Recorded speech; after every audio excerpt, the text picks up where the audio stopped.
Alright, welcome to more Vintage Cube here on my YouTube channel.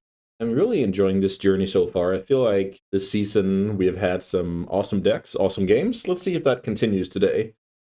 I see a Mox Pearl here in my my opening pack, and not much to say about that pick. This pack is actually pretty strong. Like, I wouldn't mind starting my draft with Entomb. I wouldn't mind starting my draft with Palace Jailer. I wouldn't mind starting my draft with Prismatic Vista. And a lot of people wouldn't mind starting their draft with Fast Bond.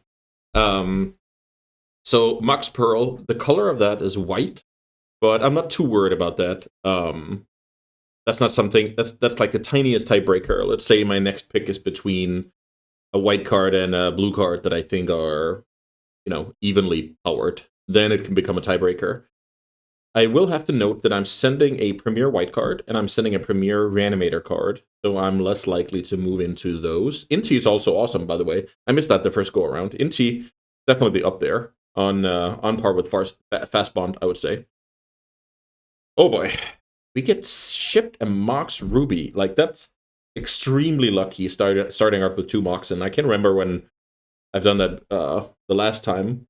This pack has Misty Rainforest and Reanimate. I'm fine sending the Reanimate. I am playing a league, which means it's actually in my interest to make it so that the players around me have good decks in like another lane than me. That'll make my chance higher. My chance to go 3-0 against random opponents higher. So I don't mind passing some Reanimate cards here. Other than that, like Crucible, Strip Mine, Crucible maybe to go with the Fast Bond. I'm not too much into that archetype anyway, so no biggie. Red 1-drop, medium blue card, medium white card, some like tier 2 artifact cards. Okay, so far, we basically don't have any preference, aside from I'm likely not going to be Reanimator. Let's add the Mox Ruby to the deck. And now what? Okay. So this isn't like the best pack in the world, but it has some upside here. There is Magda, great 2-drop, and I have a Ruby. Right now I have Ruby and Pearl, which means like red-white aggro would be, that would be like the logic next step. And in a case like this, the Moxes can be so strong in that archetype that it's worth going for. But we don't know if it's open, so yeah. So for here, it's between Magda, Xander's Lounge, Sacred Foundry, and Monastery Mentor for me. We can go for Sacred Foundry here and just see if red-white is open. Think about red-white. If you compo the two, it's mainly gonna be like worse than going mono red or mono white. But you can actually build the deck if both those colors are drafted to some extent because you have the combination of the two, right? So. And my next point is, then the mana will be the problem, because red-white, you have access to 2 colors. That means you will have access to higher card quality, but then the problem becomes casting those cards, right? But if I have Sacred Foundry and double on-color Mox, we're back into playing Boris is an upside. And with that being said, I'm going to take Mother of Runes out of this pack. I'm taking it over Wasteland. Wasteland would also be strong, but I think getting in here on a, I don't know, top 5 white card, I didn't really do the math, but around that number, I would say. We're still passing Gristlebrand and making somebody extremely happy. That's fine. That makes the likelihood of me getting past Premier red and white cards higher. I'm taking Mother Runes over Wasteland. Not my favorite, not by a mile, but I think it's slightly better. Okay, what do we have here? So if we're going to continue down this path, we take Thraben Inspector. If we're looking to get a bit more frisky, we take Fractured Identity. Chandra is good, but I think like the 4-drops are very interchangeable. I think we can get those later. Like whether you have Chandra or Hellrider or what do I know, the Raptor in your 4 slot is not really going to make a big difference. Hero Blade Hold, stuff like that. Where I think the 1-drops is what really makes aggro good. I'm going to take Thraben Inspector here. Yeah, I'm excited to see if this strategy is actually going to hold. So far, it doesn't look like red is open, but that's fine. Blade Splicer is a, decent white card. Not unhappy playing that card. The best card in the pack is probably Tireless Tracker. But I think that's fine. There's also Sonbek Canyon.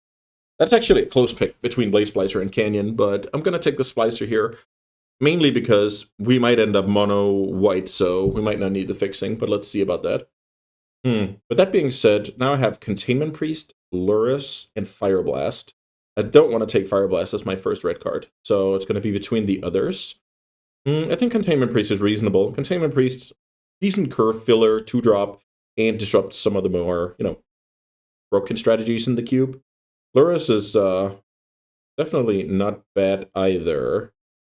If I cut the Blade Splicer, there is a world I can build a Lurrus deck, but I don't really believe it. Huh. So here's Karizev versus Emperor, and I'm actually going to take Emperor because now it's looking more and more likely that mono white is possible. And maybe we end up splashing like quality cards like, what do I know? Fable, Bombardier, Gut, Ortheolingus if we're extremely lucky. What on earth? The Entomb came back around, but it's too late for me. I'm gonna take Bomat Courier. So Bomat is a colorless card, but it's also like a red card. But I also think it's fine if you have just like 3 or 4 red sources. You can play it in like white aggro, totally fine. That's insane. So somebody just saw Entomb. I guess I saw it twice, and then another guy's gonna see it twice. That's crazy. Okay, so let's take the Elspeth here. Maybe take Mentor.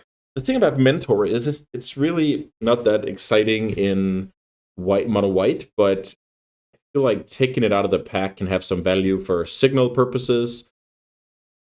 Timeless Dragon is decent. I mean, it's usually going to be like so am I going to play 16 or 17 lands? Okay, I'm going to play 16 lands and a Timeless Dragon. It's like a slight upgrade. And if we end up with some kind of splashes, it gets a little better. I like this start. It seems like we can have like a very good white deck, and we have double Mox, and we have the option to splash some red stuff.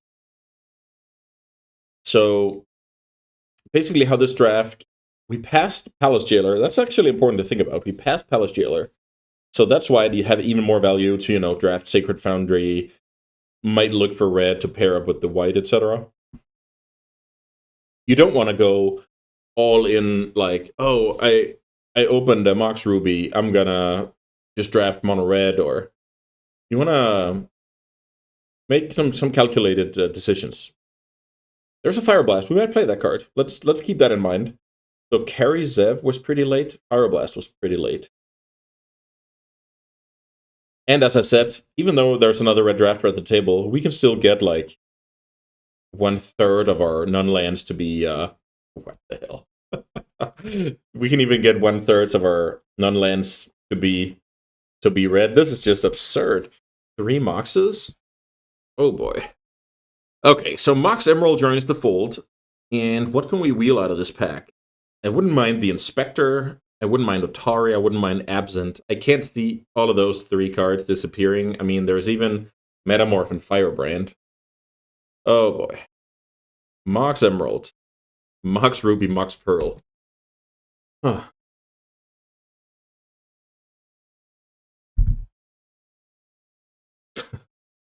To some of, I guess, old school cubers who haven't played much the past few years, this is going to look like just straight up blasphemy. Having triple Mox, and what are we going to do with it? We're going to play our Blade Splicer and our Elspeth Knight Errant 1 turn ahead of schedule.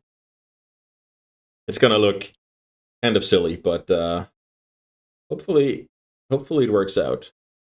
Okay, next pack. Let's see if we're back to reality here. Looks like we're back to reality here. Wow, this pack is horrible. So, am I going to take Brea's Apprentice as my first red card? Sounds so bad. Can I use the Emerald for anything reasonable? I don't think so. Like, splashing Tarmogoyf is really not what I want to do. Maybe the Mentor's back in. Let's see.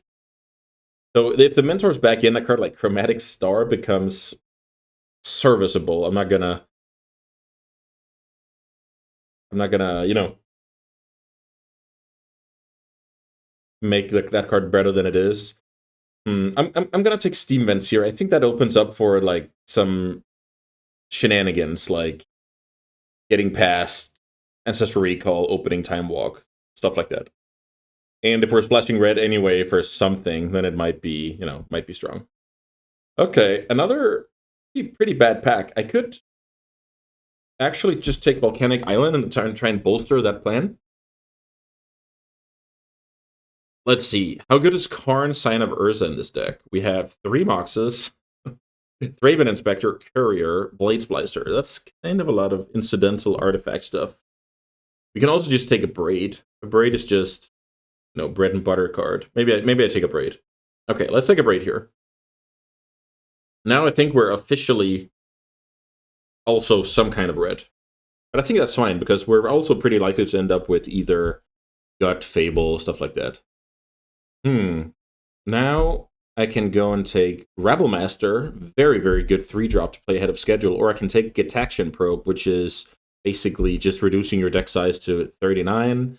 It has some synergies with mainly Monastery Mentor, as far as I can see.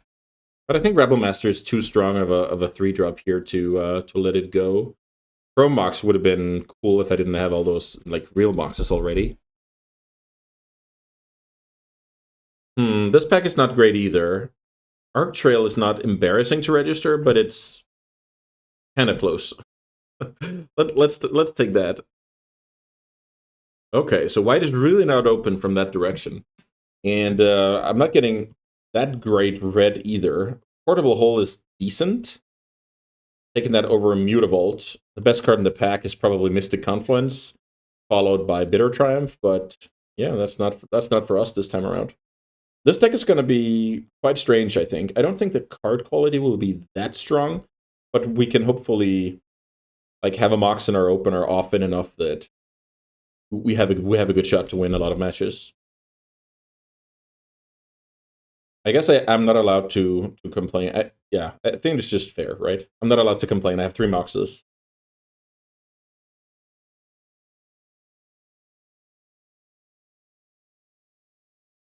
In my opinion, it's way better to have 3 Moxes and medium cards than great cards all up the curve and 0 Moxes. So let's leave it at that for now. Okay. So here's a Robber. Here's a Lingering Souls that I can't flash back yet. Here's a Sacred Foundry that's gonna do what exactly? So it's basically if I believe I'm gonna get enough Wolves for Leyline Binding to be good, or I just take the Robber. I guess I just take the Robber. So what do we have here? We have a lot of bricks and a Glorybringer. Glorybringer's fine. I don't mind having like a couple of 4s and a 5. I think right now is like my ideal curve topper. Now I want to have only just 1, 2, 3s.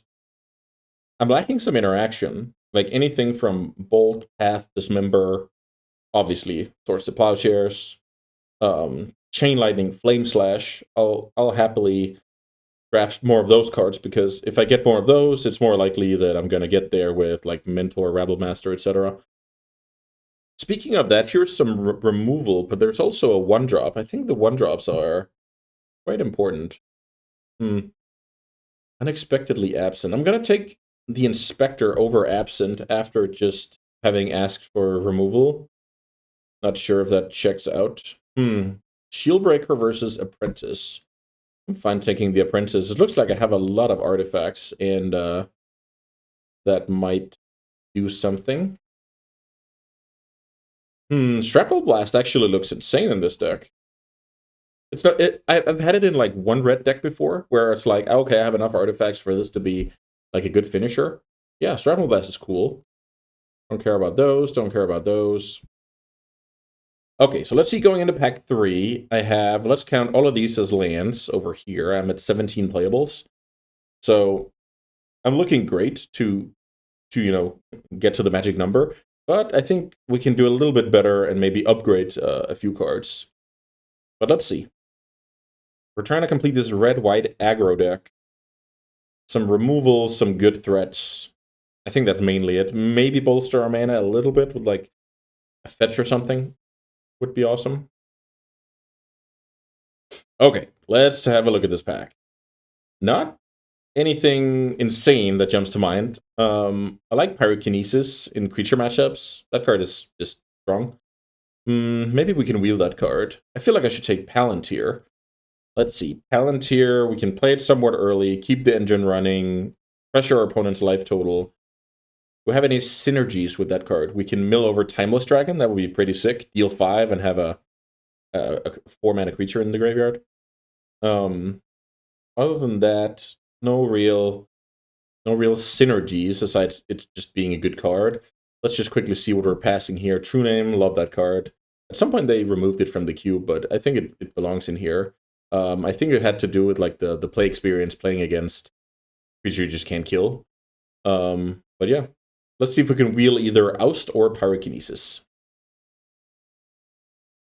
Next pack. So 4 and a 5. Not ideal. Not what I was dreaming of when I got up this morning. What else? What else? Showdown. That's like another grindy card like Palantir, basically. But I think I want to kill my opponent. Goldspan or Hero. Neither are, optimal. I'm going to take the cheapest one. And there's a Bombardier. I'm going to take Bombardier here. It's actually sad because Reprieve and Burst Lightning are both better than like Palantir and Hero that I picked previously, but this card is just really, really strong. In case you don't know, this is a 3-mana 2/2 haster with Menace, and it has Boast. Keep in mind you can activate this Boast ability even, before blocks, so after the attack, but still before blocks. Sacrifice another creature or artifact, Broadside Bombardiers deals damage equal to 2 plus the sacrifice permanent's mana value to any target. So that means, let's say, you get into some kind of board stall, then you can just fling your, what do I know, Blade Splicer at the opponent's face or their biggest creature, deal 5. It has a lot of finishing power. I really like that card. Here's basically Usher the Fallen and a bunch of crap for us. Another Animate Dead. So I've passed Entomb, Reanimate, Animate Dead, Archon. Yeah, it's just somebody's gonna have a party. So let's see. This Thalia must just be insane. Thalia, I take that over Relic Warder, which is hard to cast. I take it over Confluence, mainly because of how expensive it is. Tapped duels. I mean, I would like to wheel one, but I'm not staying up. Ooh, there's Plateau. I was about to say. So, yeah. Plateau is like the perfect land, in my opinion. We bolster our... we want to cast early white. We want to have red as well. Having good mana in these decks is just so important. So, can we wheel anything here as the absolute last card? Like, we can get a 2-drop back, Lion Sash, Staff, or Raider Maker, but... yeah, perfect pickup. Here I can take Esper Sentinel. I like that card. It's just sometimes it's just so annoying for some decks. Like even if this card, if it delays your opponent, it's worth it. If you draw an extra card, it's also worth it. It's only not worth it if your opponent just curves creatures and it doesn't do anything. Well, let's take Esper Sentinel. Ooh, I love Adeline. Like that's a quality 3-drop. We do have to look at some cuts, but I think that's not a problem. So. Yeah, definitely Adeline added to the fold. Are we wheeling anything we can use? I don't think so. Let's just take the Asserted Beach. Doesn't really matter. So let's see here. If we just stop the draft right now, I would need to add 10 lands. That means I would be playing, that's so absurd, 12 lands, 3 Moxes, and a Timeless Dragon. I think I need like 1 cut maybe. And maybe it's Monastery Mentor. Is that bad logic? The thing about Monastery Mentor is you're going to play it as a 3-mana 2/2. Oh, let's take the Showdown for the grindy matchups. You're going to play Mentor as a 3-mana 2/2. And then, realistically, I'm going to... if I trigger it twice, I think it's worth it. But if I only trigger it once, I don't think it's worth it. I might cut that card. It's kind of cool to have 3 Moxes, so my quote-unquote lands can trigger Mentor sometimes. I think that's reasonable.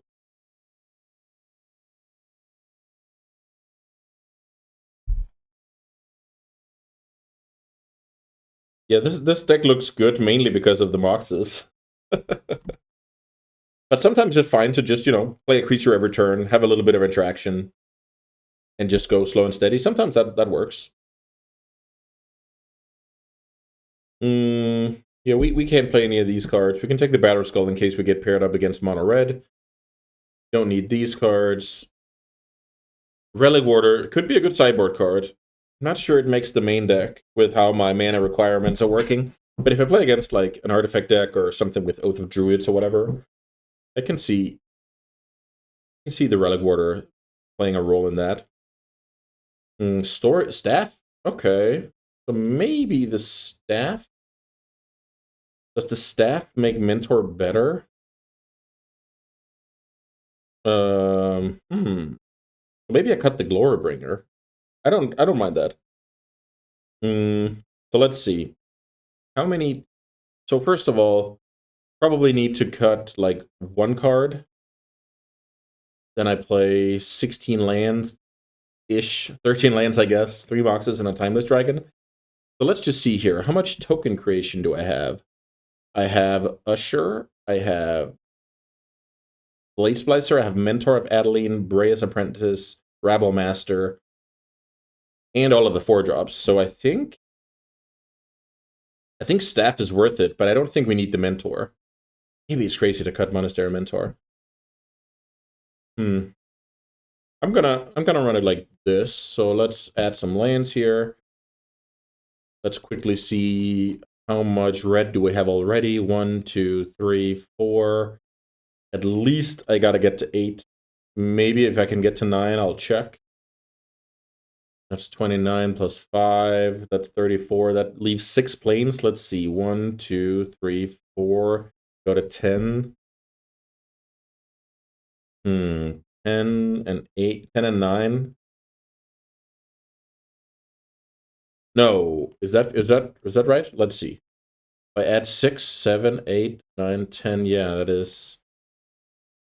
So playing 10, 9. Is that good? Is that good? Is that good? That should be fine. Okay, I'll save this. And I'm going to be pretty excited to play Triple Mox aggro with some Straddle Blast and some Bombardier for finishing. This will be a lot of fun. Yeah, I mean, thank you for watching so far. I'm I just pressed submit, and I'll see you guys for round 1.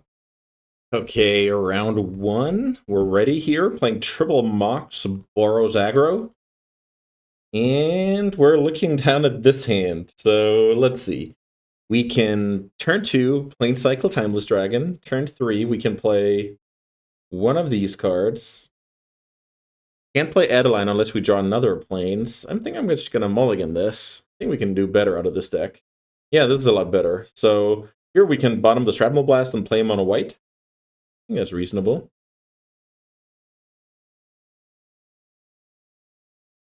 So I can go turn 1 Sentinel plus Mother of Runes. These cards are annoying, but they're not killing the opponent quickly, which is why we have to, draw some actual meat and potatoes here. I like Usher. That's a good draw. I'm gonna keep the Mother of Runes around. Have Portable Hole ready if the opponent has some kind of 2-drop creature.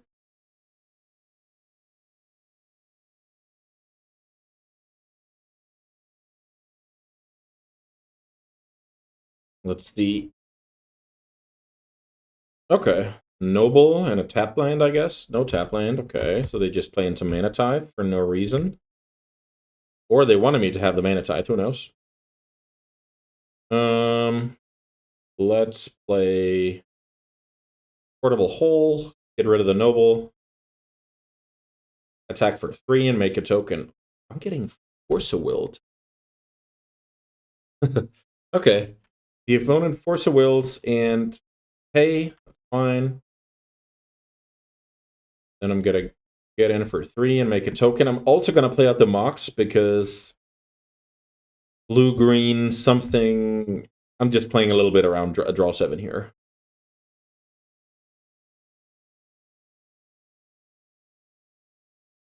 Force of Will on Portable Hole.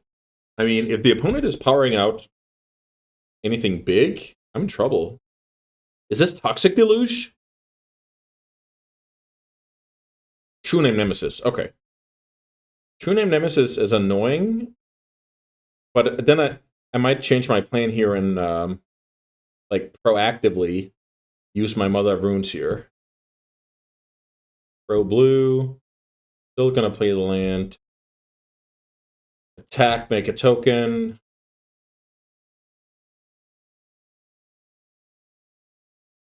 When it's at 13, the True Name is attacking for 4 each turn. If the opponent attacks with True Name, I have, I can attack with more stuff, hopefully. But yeah, this game, my opponent only needs like a quality 4-drop, and I think I could be in trouble.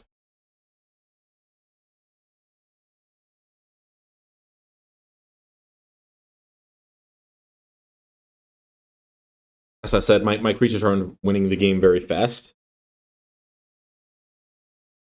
Okay. So the opponent decides to kind of stem the bleeding a little bit. Oh, okay. I mean, I can see attacking with everything here being correct.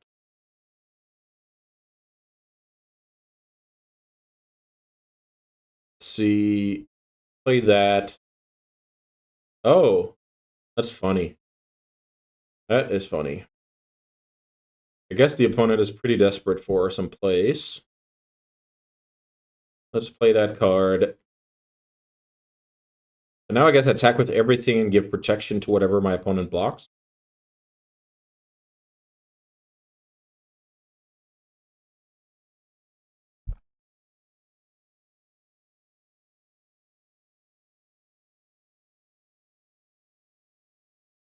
Protection blue. I'm not gonna cash in the courier just yet. I can do that next turn. Make a 1/1, pass. Now the opponent needs some serious stuff, I would say. Because now I even have a draw 2 on the bow mat. Because I can attack, trigger it, and then like before blocks or whatever, I can get some cards. Okay, a braid. I don't know about a braid. I'm not gonna use that proactively. I'm gonna get in there. Attack. The opponent passed the turn here with 5 mana. I'm kind of smelling Mystic Confluence, but I'm really not sure what to do about it.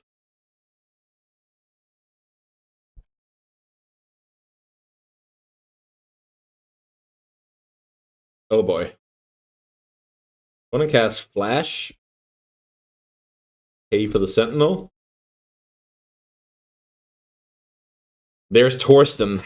So Torsten draws the opponents a bunch of cards and leaves 7 1/1s in play. This is going to be a tough one.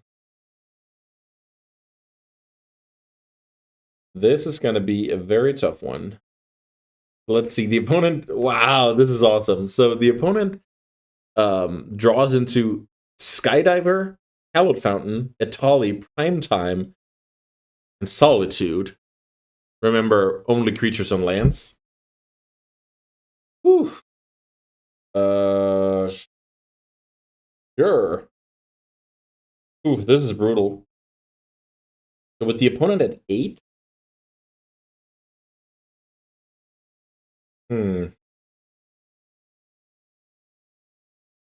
So how can I deal the last damage here? I have Arc Trail, Shrapnel Blast, Broadside. I guess Elspeth, if my opponent does not have flyers, that'll work as well. Oof. So first of all, I'm gonna make sure I kill the token on the way out. Might want to draw 2 cards here with Bomat, or give it protection white. Maybe that's better, actually. Let's go protection white.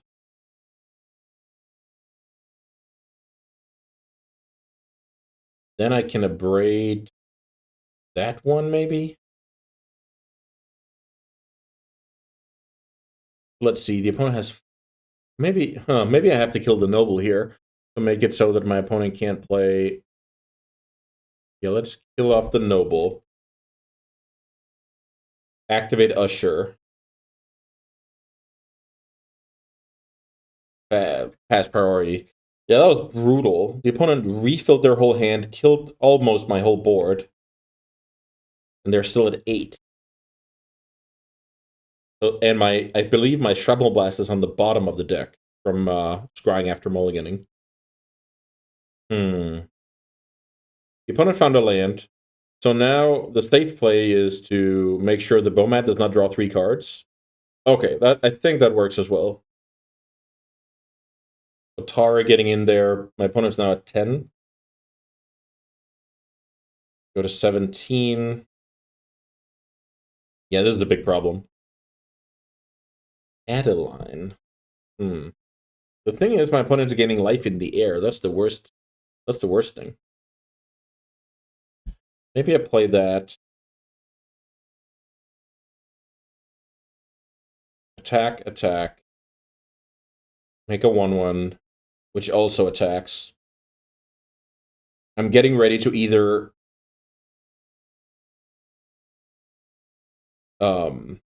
make my Bomat survive or draw 3. I haven't really decided. Okay. My opponent is kind of forcing me to draw the 3 cards right now, blocking with creatures from 2 different colors. That's fine. Okay. Yeah, this is like the Otari is just beating me.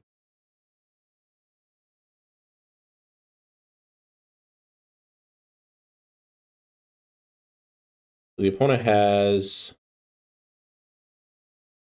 these cards in hand.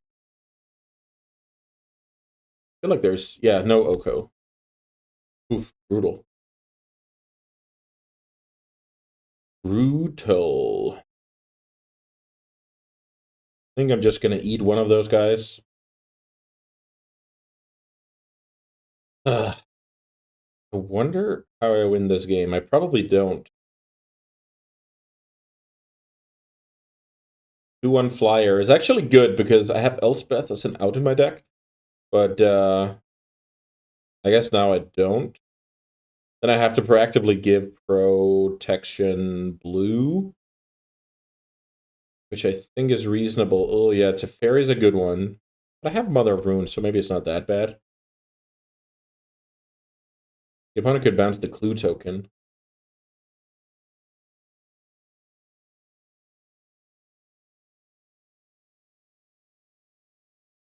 But what if I draw Elspeth? Elspeth is +3. I don't think that's enough. Thalia. Opponent is left with Hallowed Fountain, Itali, Prime Time, and Solitude in hand, while they keep attacking with Otari.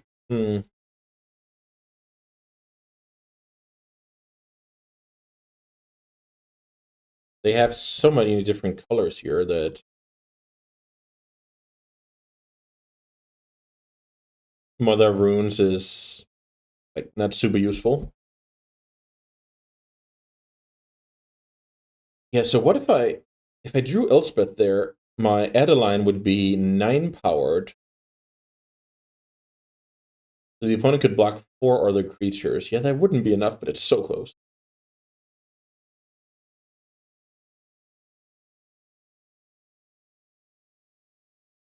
Seems like a good block. Good block.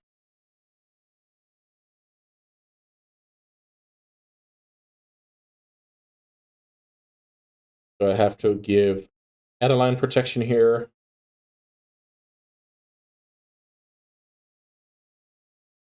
Let's just give protection blue.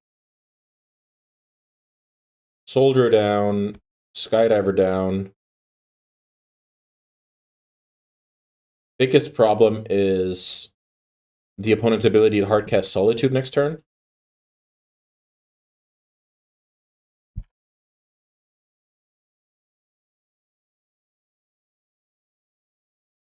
I actually had some decent draws. Like, my opening hand was small, cheap stuff. Then I drew the Usher, which kind of sped up everything. I even drew extra cards off the Bomat. Oh. Let's see. Primeval Titan resolves. Am I really back to I win the game if I draw Elspeth?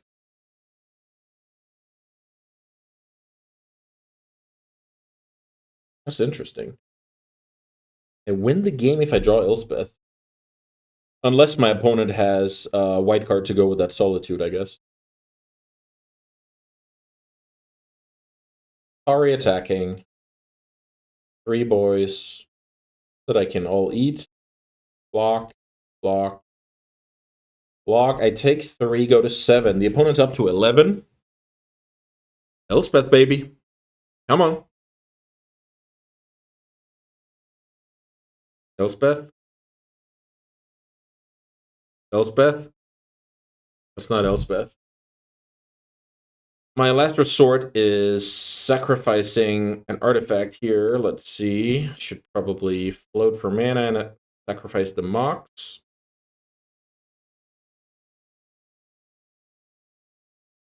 Elspeth. Oh, I didn't know where the card went first at first.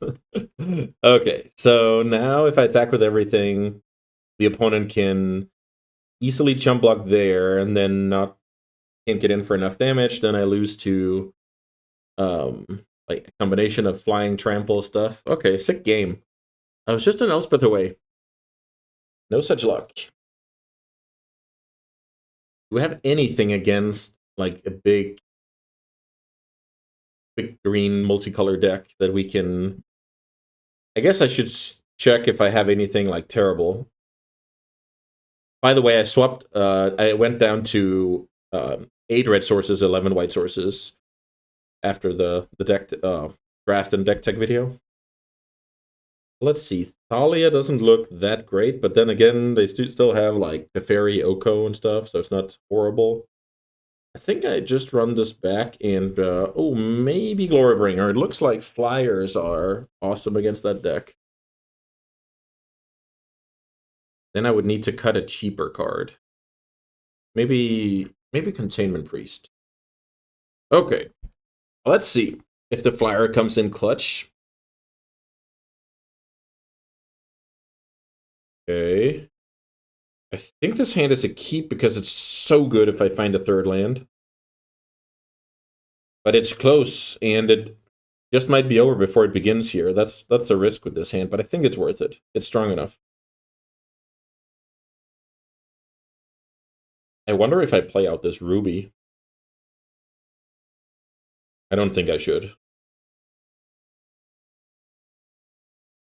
The opponent's on the mulligan to 6.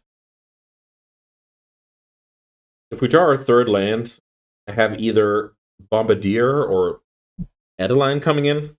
That would be huge. Then I feel like I'm winning handily. So I'm basically keeping this hand because I believe if I have a land on top of the deck or next card down, I'm in great shape. And if I have a third card down, I might need the portable hole to kind of bridge the gap and to make me competitive. But I'm keeping this hand because I'm hoping for a land in the top 2.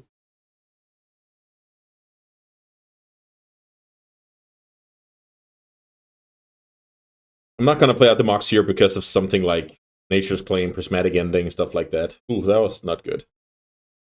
That was not good. Attack. So now, do I play out the Mox? It's only good to play out the Mox if I'm playing around, like, the opponent casting some kind of creature removal on Bomat. Then I can Shrapnel Blast it in response, but I really don't think that's what the game is about. Like, that's not going to change that I'm horribly behind, and I think I have time to cast this card later in case I actually get into this game. Silverwood Library. We don't care too much about that card. If I draw land, I play a 3-drop. If I don't, I guess I kill it. Okay, so develop a creature or kill the library. It's actually not an easy one. I'm gonna kill the library, but that I'm not. I'm really not sure about that decision. Yeah, this is kind of brutal.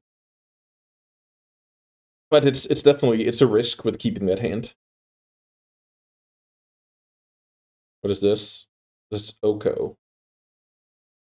Yeah, Oko is kind of beatable. Let's see. We draw that. Oko is beatable if I go, let's see. Then I will have to Shrapnel Blast away my Ruby. Maybe that's... Oh, okay. I don't love it.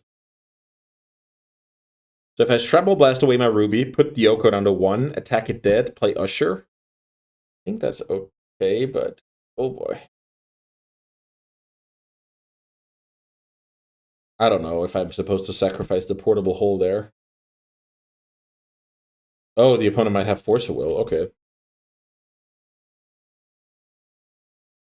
Hmm. This was hard because now I basically can't play Magic.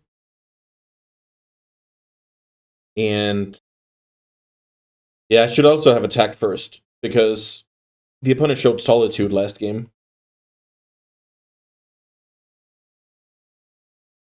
Thespian stage.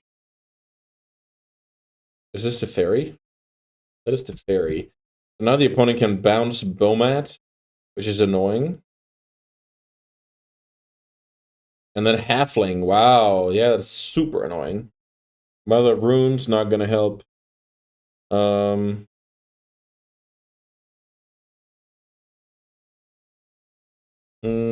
I guess I attacked fairy. I'm willing to take the trade. The opponent's not, so they might need the mana. So, yeah, I play Bomat and Mother. Ah! I feel like I'm losing this game. I don't know. I don't want to keep the first hand. I think playing like I did, hoping for the land, was good, but I'm not confident about the Shrapnel Blast. Okay, that card is good. Need to check the... Yeah, the pilots are colorless. It's so annoying. And there's Robber.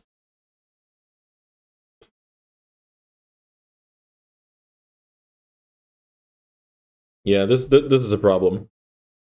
Also, yeah, I could have Shrapnel Blasted my portable hole. They would have gotten Library back. That means I can play these 2 3-drops, which are awesome. But in return, my opponent gets selection every turn. And obviously, now that I didn't find the land, I look like a jerk for that decision. So I'm trying to think back. Like, how bad would that be?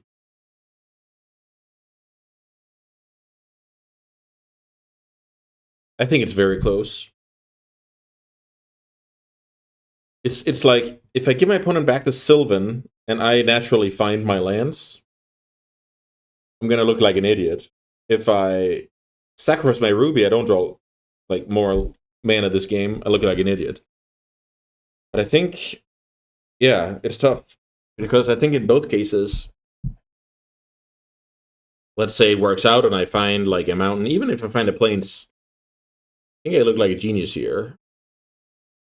But I didn't, so there's that. Oof.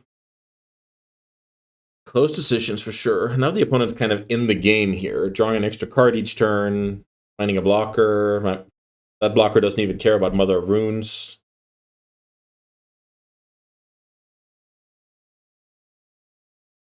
Could have kept, like, I could have had Adeline and Bombardier going here. Doesn't feel very good. Let's see what this is. 4 mana. Is this Minsk and Boo? It's Umnath. Okay. Opponent is way, way out of reach here. And I draw another uncastable. Okay, that's gonna do it for round 1. I've seen enough here. Yeah, this game was very hard to navigate. I didn't exactly get rewarded for my decisions. And yeah, I guess I'll see you guys for round two. All right, round two. We're on the draw here with Triple Mox borrows aggro. Looks like we have a decent hand here. We have stuff to do all the way up the curve. And yeah, I can't ask for much more. Let's see what the opponent's working with here. Obviously, when you play aggro, you can get like outshined by some stuff. But yeah, let's see. Plus Liliana. I'll discard my 4-drop here. It's very important to not get, caught with a bunch of expensive cards in hand when Liliana takes up. When I'm discarding Flesh Gorger, that might be very bad news for me. Dark Ritual Liliana. So why wouldn't you go Dark Ritual Flesh Gorger? I'm sad. I think I know the answer to that question. And I don't like it. Wow, okay, so the opponent could even... They could even been in trouble here. If I discarded something... I discarded a creature. Now the opponent has a 7/5 Menace lifelink that it costs a bunch of life to target. I think I can draw something like a Braid, Shrapnel Blast. What else? Maybe that's it. Wandering Emperor might be too late at that point. But I guess 5 power also kind of does the trick. Bombardier with another 3-drop. Does that even work? I think it does. This does not trample. It does have menace. Okay, I'll try and discard the staff. But I don't know if it's going to be too late once I get there. Let's draw. Bomad doesn't do anything. Yeah, this is going to be very tough to beat. I didn't prioritize removal that high in the draft. And that could easily come back to bite me here. Yeah, now even the opponent gets to take our best card out of the hand, then Liliana. I wonder how you should sequence that. If you're Liliana first, I don't have the info that I'm gonna lose my best card afterwards. But if I have something that's gonna be good from the graveyard, Deep Caverning first, and take that out of my hand. I don't know. It's something to think about. I always think about stuff like that. And I don't always reach an answer. It's the same with cantrips and discard spells. Are you supposed to play the discard spell first so you know what you're looking for?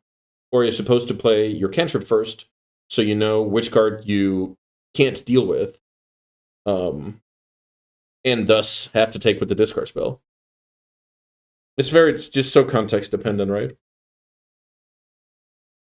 I remember back in the day I saw like something that blew my mind. I saw this was in Modern, and when you're on the play, you don't cast Serum Visions. And I was like, why didn't this... I can't remember who it was, professional player. He didn't cast his Serum Visions turn 1. And I couldn't figure out why. And then I talked to him and he said, if you don't know the matchup, casting his Serum Visions, unless you're looking for like land specifically, it's just gonna be like kind of pointless. So would you see, what do I know? Stubborn Denial and Lightning Bolt. What are you gonna do with those? Probably you're gonna do like a bad thing with those, right?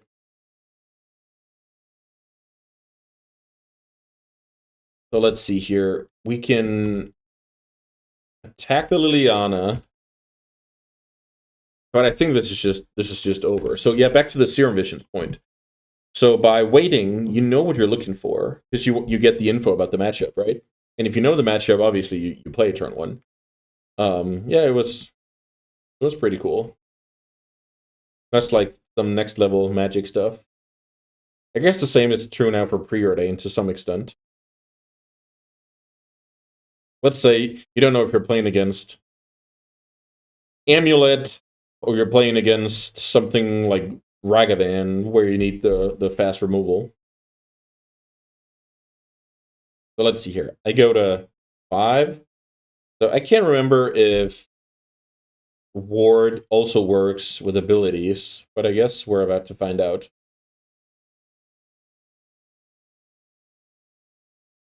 Adeline. Does Ward work like this? Uh,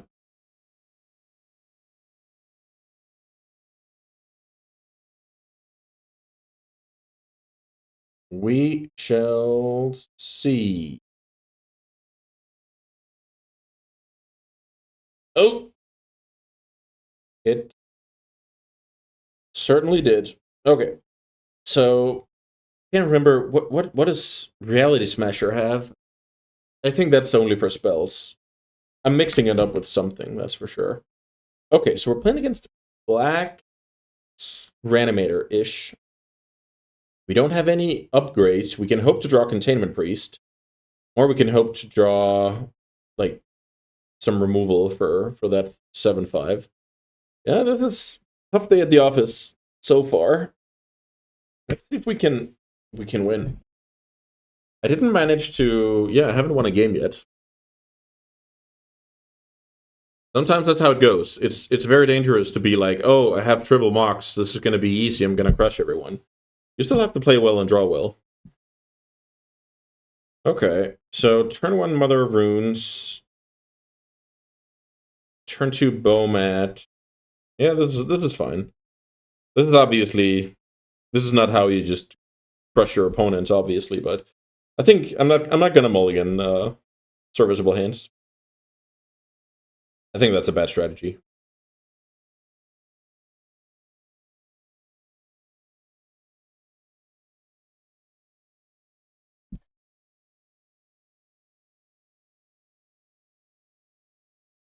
Opponents on a mulligan to 5, which in case we're playing like a fair game of discard spell, removal spell, Liliana, this and that, is very good news. But it's still just it doesn't take anything more than like land and tomb reanimate to just win the game. So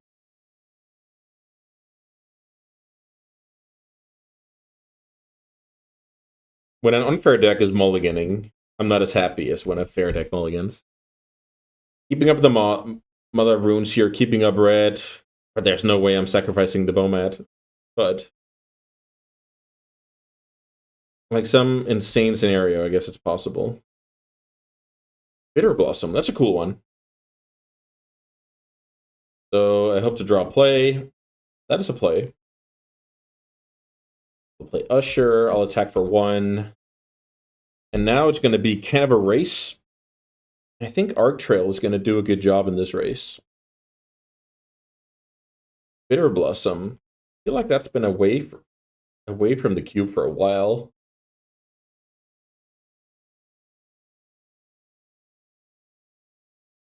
And then it's back. It's good with stuff like Yawgmoth, Recurring Nightmare, maybe Gix, maybe something like the Big Shinobi. Okay, this is where Arc Trail is really gonna do a good job.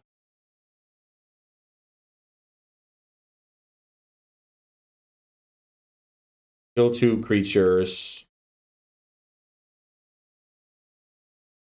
Attack for the dress.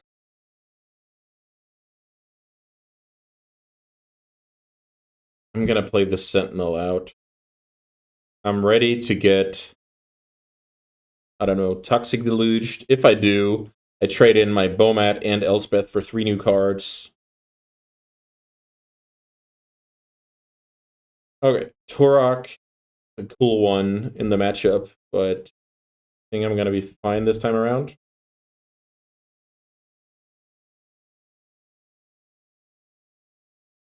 Plain, Mox Pearl rather.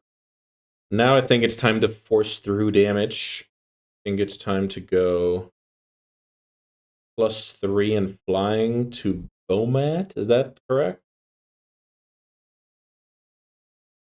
And go protection black. Wait, just attack with everything here? Maybe that's fine. Attacking with Bomat to get one more counter card on it. The opponent can trade off. I guess, yeah, these attacks are bad. Because my opponent has a pro-white creature. Yeah, I don't think that was worth it. Oh well. The opponent takes 4. Opponent goes to 8. I'm basically just trying to close out my opponent here, but that was overboard. Sending the Sentinel and the Usher. That was bad. So now if the opponent has a removal spell, they should probably kill the Mother Runes. Then on my next turn, I can attack with the Bomat and draw 5. I'm basically banking on that to be enough to raise my opponent from 8 to 0 with the help of Bitter Blossom, of course. I can also just start making 1/1s with Elspeth, and I kind of cancel out the Bitter Blossom while they lose life. Okay, Torag is attacking Elspeth. That's interesting.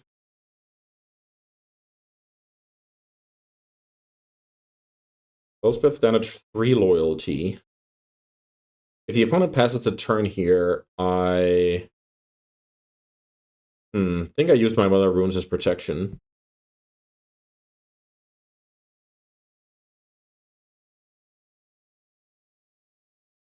Dark Ritual, yeah, I'm scared now.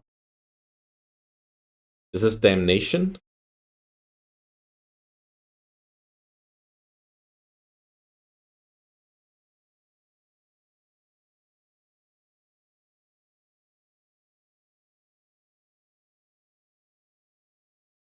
Let's see what the opponent's up to here. Dark Ritual, great start. But we're in turn 5. The opponent only has 2 lands. They mulligan to 5.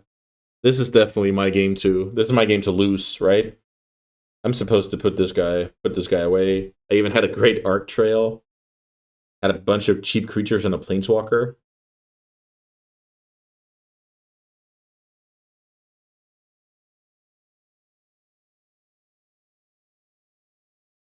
Okay, so the opponent wants to get rid of the Bomat.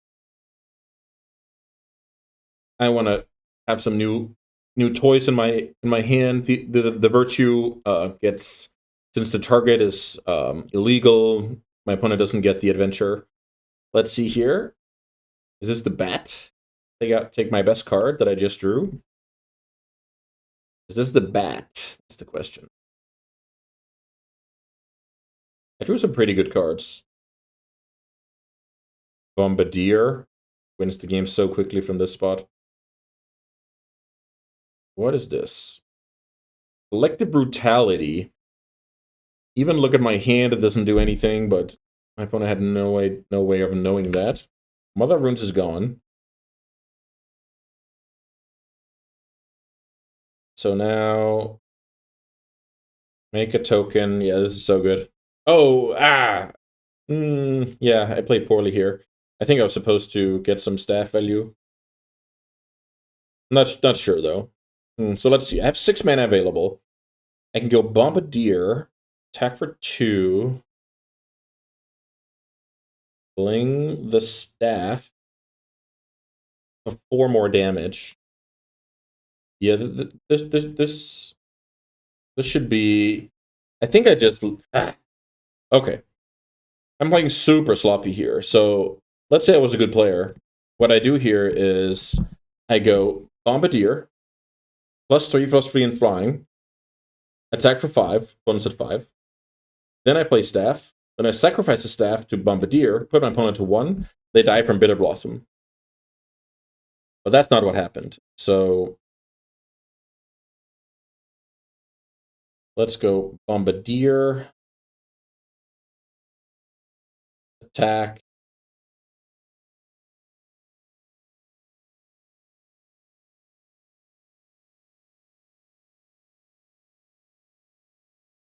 So I should have, first of all, put my opponent dead. Second of all, I should have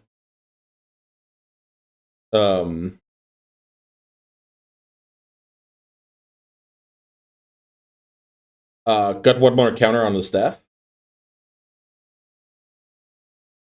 So let's see. What are we sacrificing here? Maybe we just deal... Maybe we just deal 2 and that's fine. Yeah, let's do it off a ruby. Okay, the opponent's at 6. Opponent's at 5.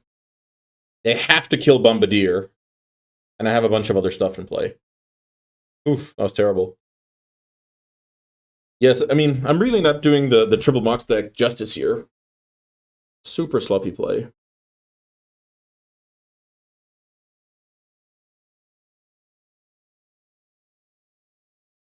Okay. Palantir, so let's see. Let's draw. Aimless Dragon.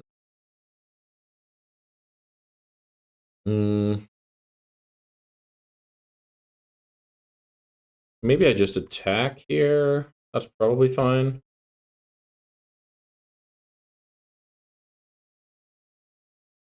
The opponent lets me attack here. The game's just over. Block, block.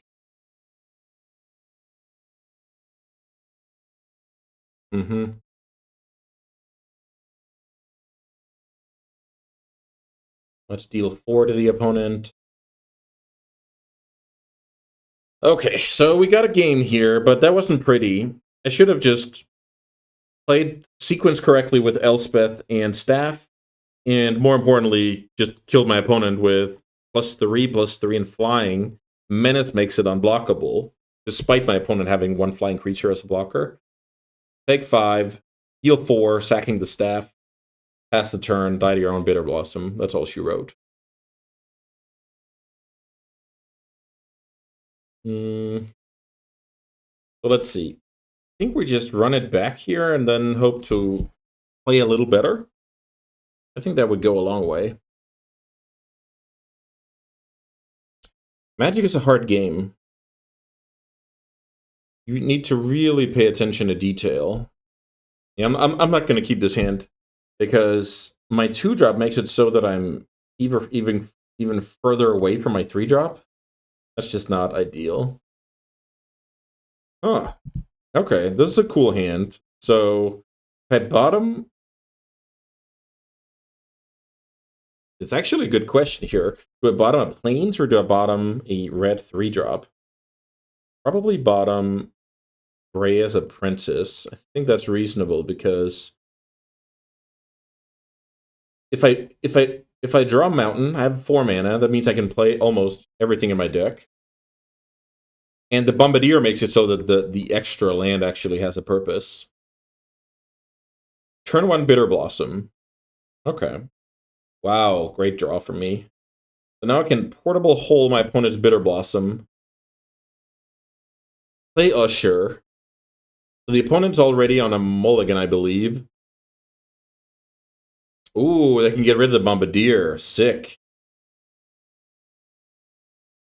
So, Timeless Dragon. That means I can make a 4/4 next turn. Is that good? Probably good enough. Let's attack for 2, not make a token. That's going to look a bit suspicious to the opponent, but I don't think they have that much to do about it. The opponent went just all in on turn 1 Bitter Blossom here. They already mulliganed. They even invested a pedal. Then it got killed by Portable Hole. Like, that's demoralizing.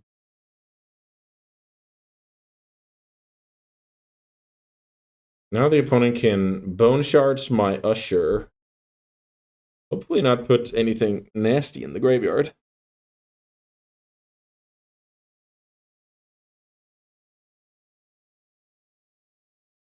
Then they're down to 4 cards if that happens.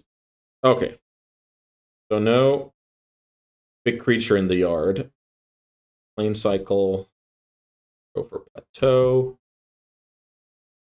Let's not draw any more lands. Brace Apprentice is fine. I get a 4/4. I have 2 more creatures coming out of the Brace Apprentice. Opponent found Island, so we might have a game here.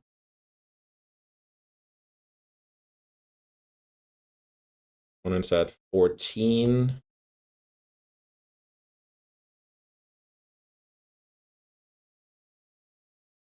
Brace Apprentice, kind of an annoying card, also kind of blanks. Liliana of the Veil. Bowmasters, cool. Bowmasters killing off a Thopter token.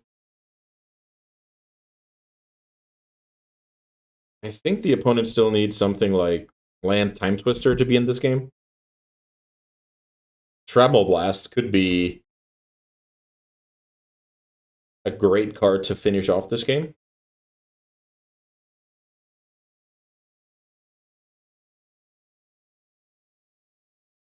Opponent's down to 8. That means they can't take any more hits from the Timeless Dragon, or they are toast to the Shrapnel Blast. You can even consider at this point, like, let's say the opponent damnations away the board, to just sacrifice the Portable Hole and watch them die to Bitter Blossom.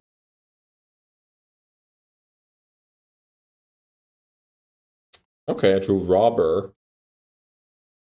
Robber's a good one.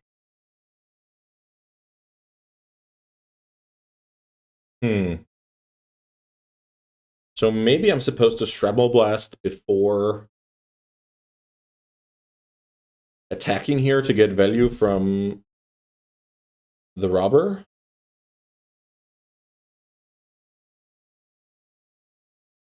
Am I giving them back the Bitter Blossom? Is that just better?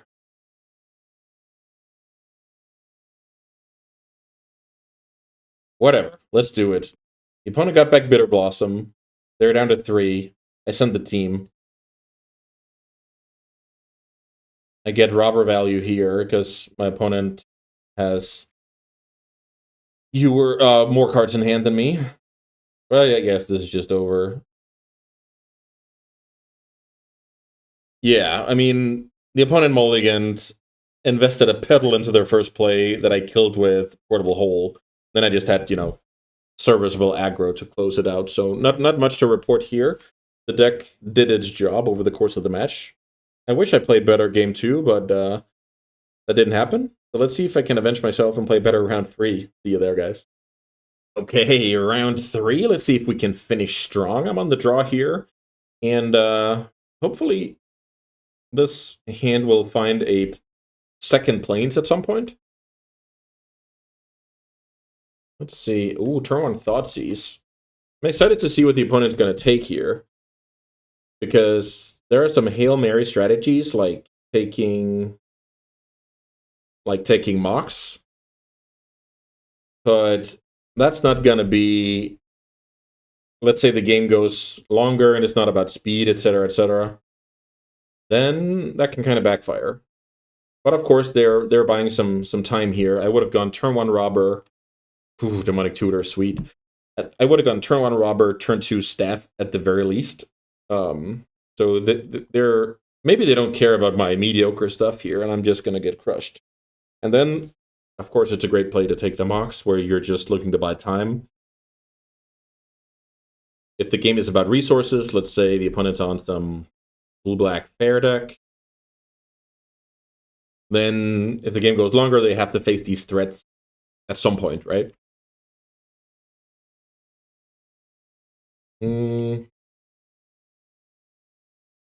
We're both at the same amount of cards, so right now this is just a 2/2 haster. With Reach, I feel like I've made some bad attack, like recently, into a Robber with some flying stuff. I can't remember the details, but it's kind of cool. Coming inside the window, trying to steal some cool stuff from the top of the opponent's library. Let's see. 3 mana, Show and Tell. Okay. Let's see. Show and tell. I think a way to beat that is go put a land into play and then hope the Wanderer can kind of kill whatever big creature the opponent puts in. I think that's better than going, I'll put in a random creature and try and race whatever's coming. Okay, Italia is insane. I'm gonna hit Mother of Runes and Fire Ice. Okay. That is a big problem because that Mother of Runes is gonna help my opponent protect the Itali. So I basically need to draw something right now, and I don't even know if I play anything I can draw. Itali and Mother of Runes, that's such an odd pair, but that's gonna crush me this game. I'm gonna check here for outs. I don't have any outs for the Mother. 7/7 is just gonna attack me a few times. Yeah, I mean, that'll do it. That'll do it. Mother of Runes plus Itali. Blue black show and tell. I think it's fine. We're obviously losing to fast, like broken stuff. But even then, the opponent needed to hit the Mother of Runes. Otherwise, I could just use the Emperor to deal with the Itali. But yeah, it's definitely uphill. All right, down a game in the final match. Let's see if we can finish the job.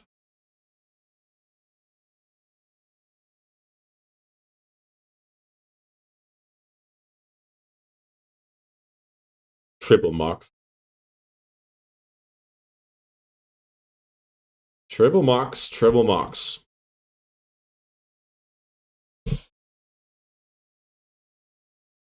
I like playing these kinds of decks. It's obviously a bit frustrating when the mana is not that good, or you get like trumped by broken stuff. But that comes with playing a deck like this. Obviously, I would have liked something like Reprieve, Swords to Plowshares. But then again, I could have taken the Unexpectedly Absent, and I didn't. So it's also important to think about like what you could have done to be in a better position. This hand is fine. I have turn one Mother Runes, and then Containment Priest is a counter to at least Show and Tell creature, so not terrible. The ideal timing here is the opponent goes for some Demonic Tutor to set it up. Is it better to get Sentinel into play? Very well could be.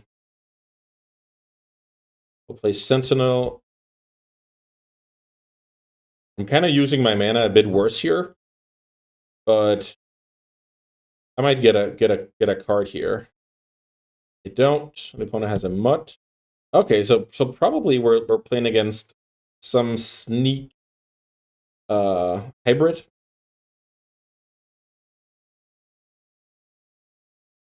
Sneak Reanimator Show and Tell hybrid.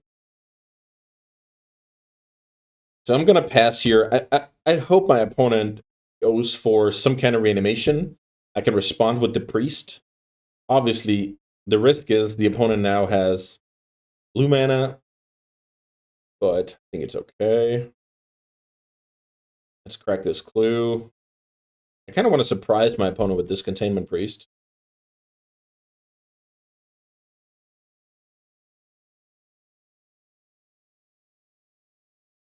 I'm going to attack with Thraben here. I don't mind trading those cards off. Then I'm going to sit here, which is a bit suspicious, right? The opponent should be suspicious. Like, why am I not developing the board? I have good mana, etc. Okay. The opponent can get one of those off the board. I'm going to keep my Mother of Runes around. Throw red. Sentinel hits the bin.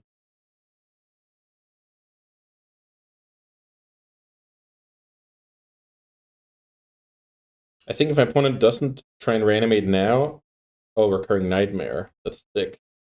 So now the opponent gets to They have to sacrifice the Mutt. Then, if they don't have a 1-mana removal, kind of get blown out by Containment Priest.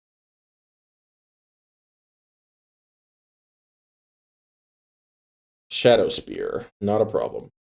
So now I have Mother of Runes protecting Containment Priest, which is big game. I'm going to play the fastest clock out here, and I'm going to attack for 3. Recurring Nightmare is in the opponent's hand. They can't unearth the Mutt. Well, they can, but it's very bad. And I'm attacking for a ton of damage next turn. And if I draw a land or an artifact, cheap artifact, I even have Shrapnel Blast to finish off the deal. I'm looking super good this game. Faithless Looting, all good. With a Containment Priest in play, nothing bad can happen out of the yard, right?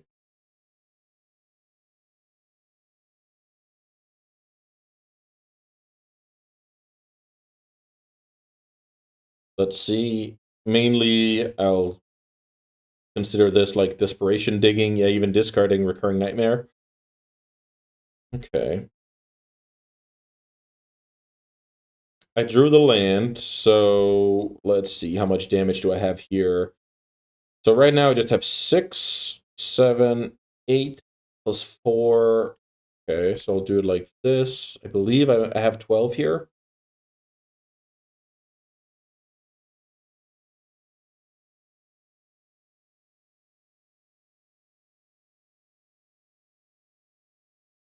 Bonus down to 4. Play Palantir, and then I'm gonna try and wait for my opponent to tap out and then Shrapnel Blast them dead. I don't want to get like dazed, miscalculated, or whatever. Maybe Daze is a bad example, because if they tap out, I would play into Daze. But like 2 mana countered. Yeah, Containment Priest really won that game. Is Fire Blast something I'm looking to do? Fire Blast over having some 4-drop.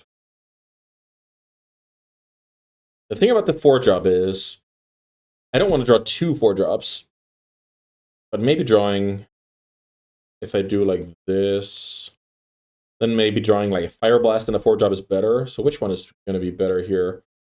Wandering Emperor against attacking Atali specifically. That card is, but then at that point, Atali already did a lot of work. Maybe that's bad. Hero kills pretty fast. Do I have any terrible cards down the curve? I don't think so. Okay, I'll try and cut Emperor, because Elspeth can at least go +3/+3 right away, like haste, quote-unquote, hasty damage. Hero is probably lethal the following turn a lot of the time. Yeah, I'm really not sure. Recurring Nightmare is kind of scary, but I don't think adding Relic Warder is the solution. Okay, let's see if we can take down this game 3 and finish in style here. Yeah, this hand is just serviceable, right? I don't think mulliganing for Containment Priest is the way to play. I'm gonna hope my opponent doesn't have the broken ankle. Bombardier is a good one. Turn 1 Novice. Turn 2, unfortunately, I don't really have a meaningful play. I can Timeless Dragon for Sacred Foundry. Ooh. Okay.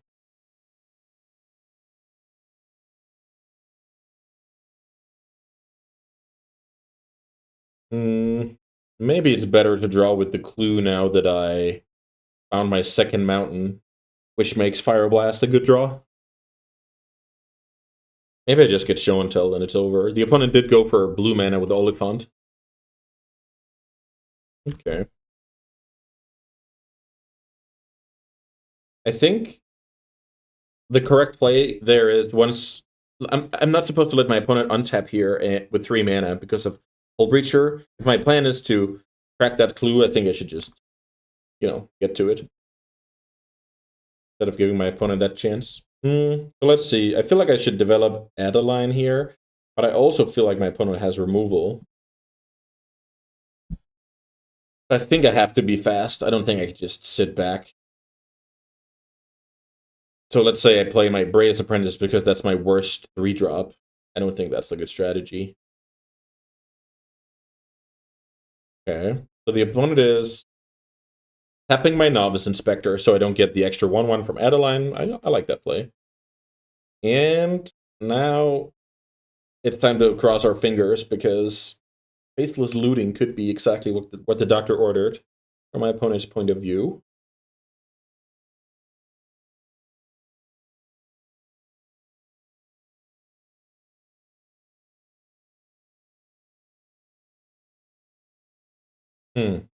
Show and tell?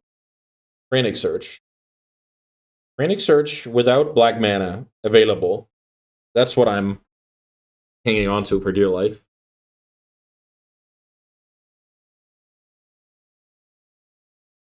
Let's see. I could lose to something like Sneak Attack next turn. Grave Titan and Shadow Spear hits the bin.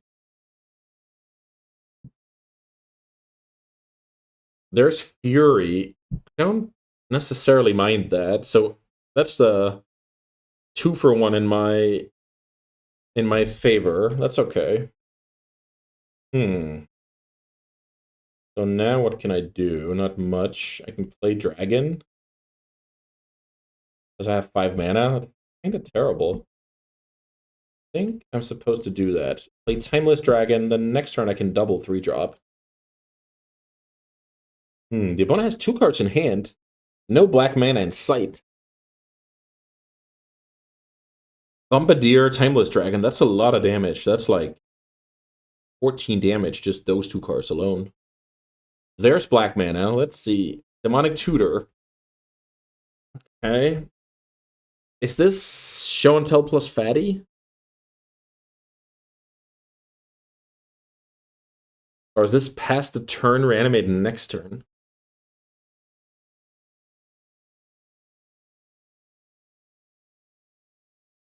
Ah, Show and Tell Fatty. No, it's not. Okay. Huh. Bombardier's definitely something I want to be doing here. Maybe the opponent has Recurring Nightmare in hand.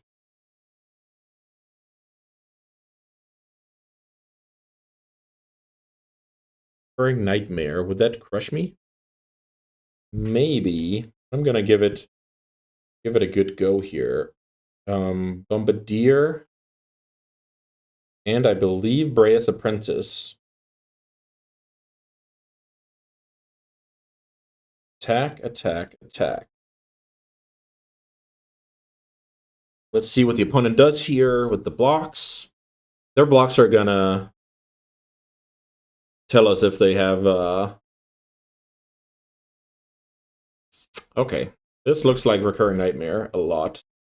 So the opponent's ready to take 7, go to 11. So I wanna kill the Bray's Apprentice with the Novice. No, maybe not. Let's see. Recurring Nightmare. My read is my opponent's last card is Recurring Nightmare. What can they do with that card? They can reanimate one thing. Maybe this is where I just go. You take 7, and then if I also send Bray's Apprentice at the opponent's face. I'm trying to think what happens if they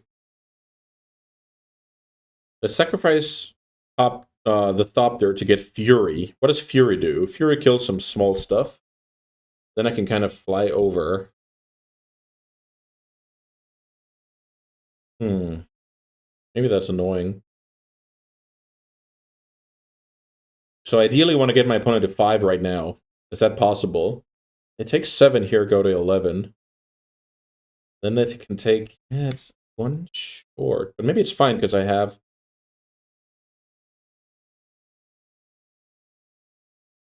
Maybe it's fine because I have the my own Thopter. My opponent's at 6. I have 6 flyers. Yeah, but now they can sacrifice the apprentice and keep back the flyer. I don't know. Maybe I messed up. I think they have to kill the bombardier. That's the good part, right? But they're kind of forced into some fury line. The problem is if the opponent can find second black, I think.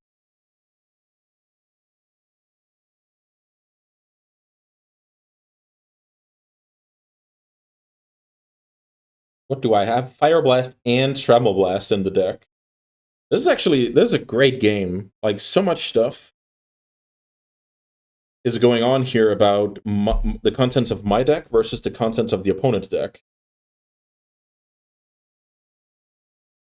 Okay, I'm gonna take this damage. And here comes the Recurring Nightmare. Yeah, there's Recurring Nightmare.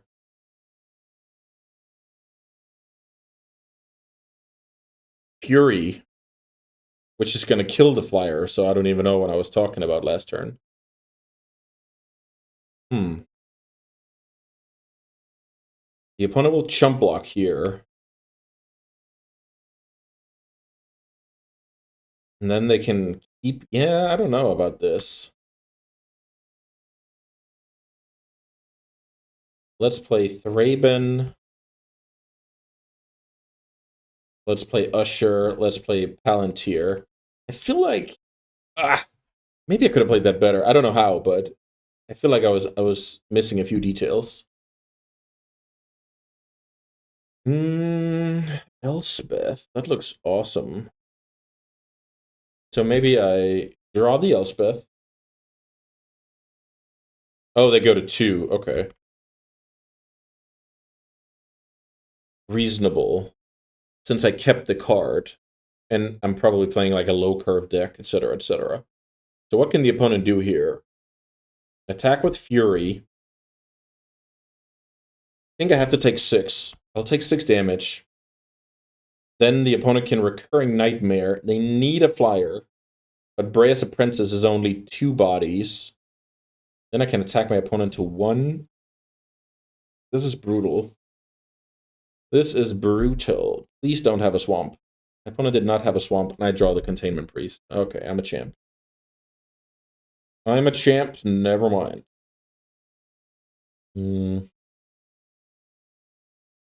Yeah, I guess I have the game winners in my deck, so I might as well. Okay. So let's see. The opponent goes chump block flyer. Block whatever, go to 1. Then I can make a 1/1 and hold up for priest.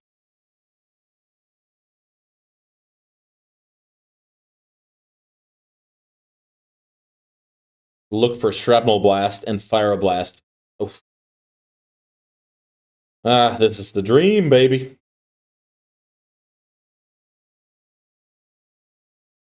That is the dream. Because I sideboarded in that card because I could kind of see a situation where I just need to finish my opponent off, right? And yeah, it's awesome to find that card when it's crunch time. But yeah, I think we stabilized this game. What my opponent... I saw it play. I'm going to say it before I forget it. There's a turn when the opponent attack for 2 before using Recurring Nightmare. I think sacrificing Brea's Apprentice to itself to look for a swamp on top of your deck is better than attacking for 2. No, wait a minute. Was that... If that was the only creature, my opponent just doesn't make any sense. Okay, I can't remember the situation. Yeah, I might be misremembering. Whatever. I'm pretty lucky here my opponent doesn't find the second swamp, because then it's like looping. They kind of keep generating a flyer while machine gunning down my small creatures. Flyer keeps dragon in check, and they can kind of grind me out from there, eventually with Great Titan. But yeah, Containment Priest really showed its worth, won a game, and would have sealed this one as well if I don't find the Fire Blast. So yeah, this was cool. We didn't trophy with Triple Mox, which is kind of an embarrassment, but it happens. I don't think I played particularly well. I played okay. Feel like I drafted pretty decently. I like my deck on paper, obviously. And yeah, sometimes the opponent also has something to say about that. They can play insanely well. They can draw well. Their stuff can line up better. Sometimes that happens. Solid 2-1. Great fun was had. And I can't wait to play more Cube on the channel. Thanks so much for watching. See you next time.